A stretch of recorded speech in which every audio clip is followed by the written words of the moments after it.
Title হবে মোটা, বড়, হেডলাইনের মতো একদম। আপনি চোখটা যদি পেপারের দিকে যান, আপনাকে টার্গেট করা হয়েছে এই হেডলাইন পড়ানোর জন্য।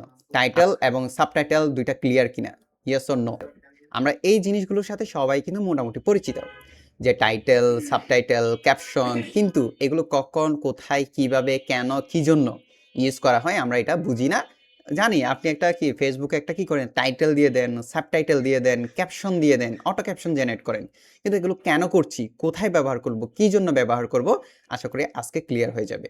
তাহলে আমরা সবাই টাইটেল ক্লিয়ার। এখন আসেন সাবটাইটেল কাকে বলে, কি জন্য ইউজ করে। ওকে, সাবটাইটেল সহায়ক শিরোনাম। সহায়ক মানে কি, আমি যদি একটু মানিটা বুঝি, মানে কি, সাবটাইটেল হলো টাইটেলের নিচে থাকা বাক্যমূলক ছোট লাইন।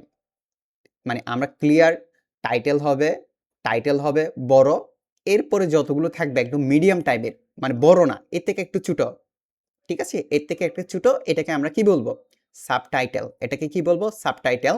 যে ক্যাপকাট দিয়ে প্রফেশনাল ভিডিও এডিটিং, ধরেন এটা আমার কি টাইটেল। এখন সাবটাইটেল কি হতে পারে, বিগিনার থেকে অ্যাডভান্স পর্যন্ত সম্পূর্ণ গাইডলাইন, এটা আমাদের কি হবে, সাবটাইটেল।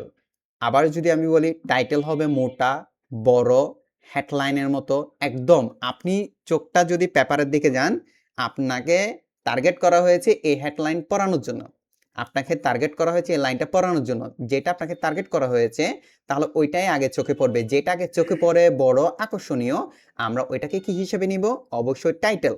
এখন আসেন সাবটাইটেল, যখন ওই মানে মেইন কিওয়ার্ডের উপর ফোকাসটা পড়ার পরে, যখন এটার আপনার কি হিসেবে, সহায়ক হিসেবে কোনো কি থাকে, লাইন থাকে, তখন আমরা এটাকে কি বলবো, সাবটাইটেল। আশা করি আপনারা ক্লিয়ার কিনা, একটু জাস্ট আমাকে চ্যাট করে জানাবেন টাইটেল এবং সাবটাইটেল দুইটা ক্লিয়ার কিনা, yes or no?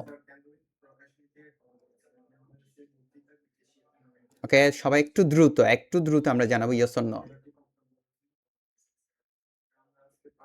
Okay, thank you.